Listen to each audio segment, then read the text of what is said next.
Moi, c'est Odidi Koko Edmond. Je suis le directeur général de l'Agence nationale d'aménagement du territoire, ministère du cadre de vie, des transports, en charge du développement durable. Je suis actuellement le président de l'association de développement de l'arrondissement de Bira. Bira, c'est l'un des arrondissements de la commune de Banté.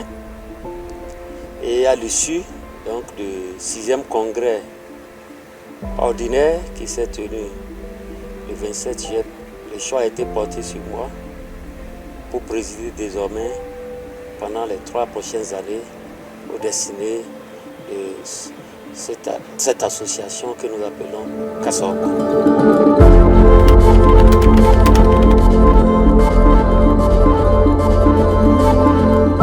D'abord, c'est un sentiment de joie, de bonheur et en même temps, c'est un sentiment de responsabilité. Et pour qui connaît un peu l'association de développement Kassaoko, c'est une des associations les plus dynamiques de la commune de Banté, une vieille association. Et je voudrais d'abord, au passage, remercier tous les pères fondateurs qui, depuis des lustres, ont eu l'idée de mettre sur pied cette association qui apporte beaucoup au développement de cette cité que nous appelons la cité des 150 divinités.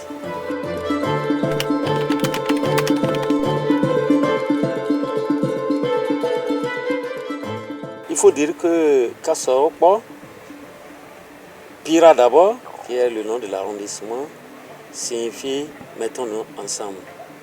Et c'est en s'inspirant de ce nom d'unité que nous avons baptisé notre association de développement Kassaoko, qui signifie « mettons-nous les mains dans les mains ». Et comme vous voulez le signaler, l'un des tout premiers chantiers, c'est de faire en sorte que les filles et les fils de Bira soient mobilisés davantage autour de ce développement de l'arrondissement de Bira à travers donc cet instrument que nous appelons Kassaoko. Donc, la première priorité, c'est de travailler pour qu'il y ait une plus forte mobilisation sociale autour de cette association de développement. Nous avons cette année mis dans le SPBN de Kassaoko la diaspora. La diaspora Afrique, la diaspora Amérique, la diaspora Europe et Asie.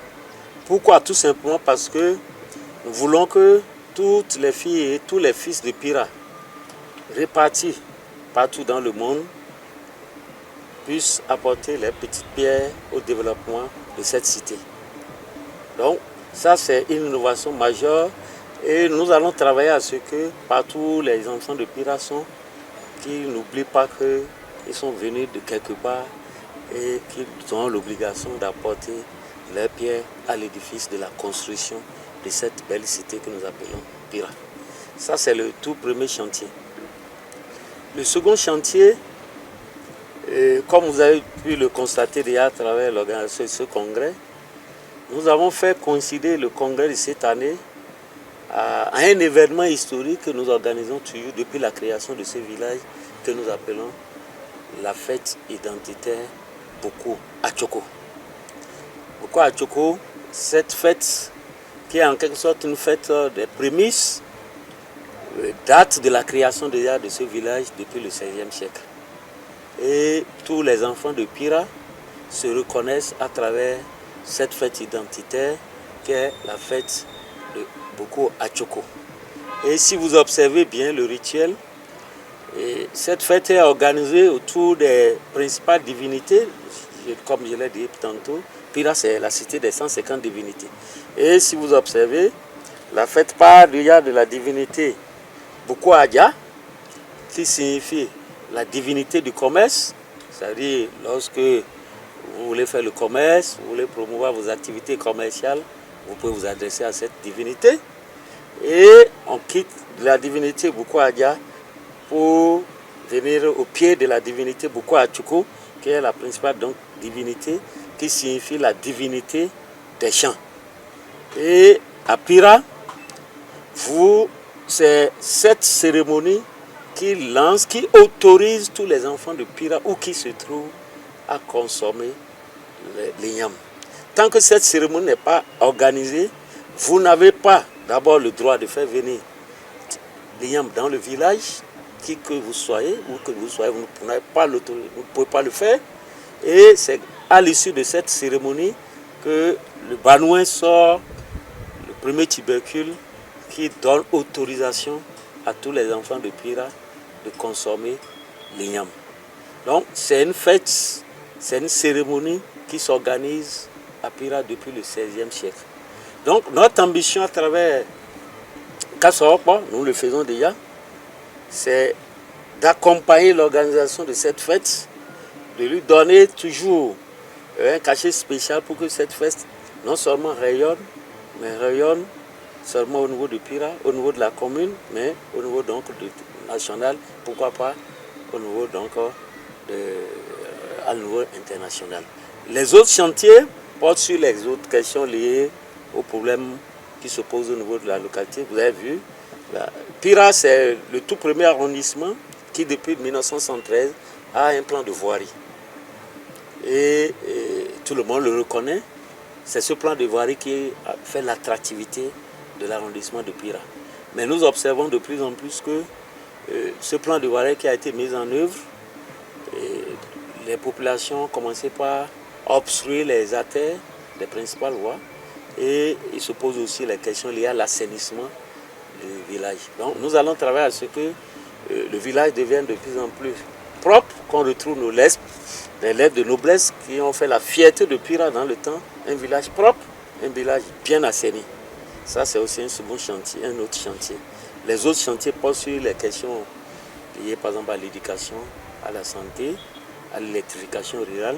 Tout cela va se faire, bien sûr, en collaboration avec les élus locaux qui ont le mandat régalien pour conduire cette politique de développement au niveau donc, local.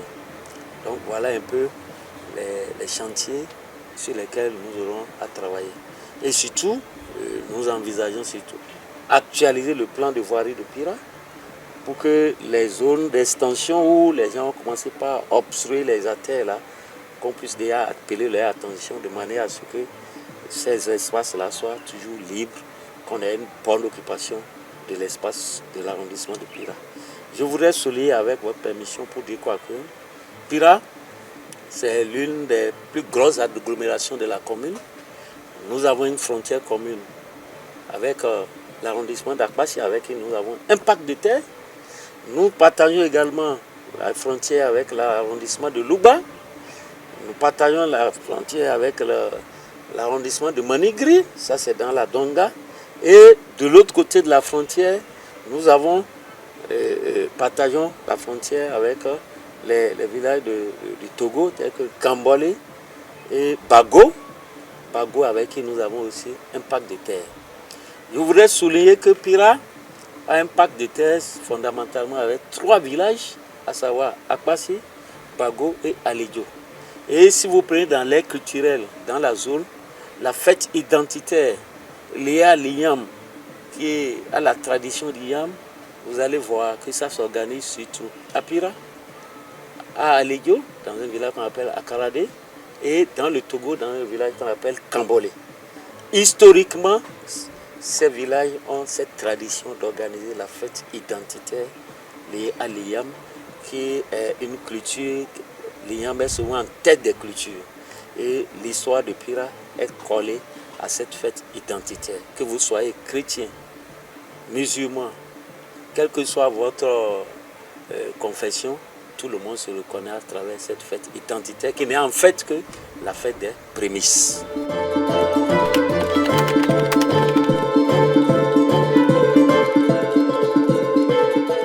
Si j'ai un message à passer à l'endroit de nos compatriotes, la population de Pira, en tant que président de l'association de développement de l'arrondissement de Pira, c'est de leur demander d'être unis, qu'on soit davantage unis, comme déjà le nom du village le dit, c'est-à-dire le Pira, Pira, ça veut dire Kakpirarawa, ça veut dire d'être toujours unis.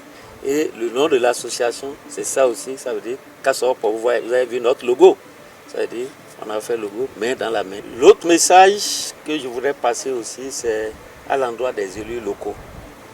Je pense ici au maire, à la secrétaire exécutive qui est là actuellement et au chef d'arrondissement de Pira pour dire que oui, le gouvernement a engagé des réformes profondes, structurelles dans le secteur de la décentralisation. Ces réformes donnent davantage de compétences aux collectivités territoriales décentralisées. Et les associations de développement sont là pour accompagner les initiatives des communes. Le souhait est donc que Kassopo travaille main dans la main avec la commune, main dans la main avec les conseils d'arrondissement et les conseils de village pour qu'on puisse apporter notre petite contribution au développement de notre localité.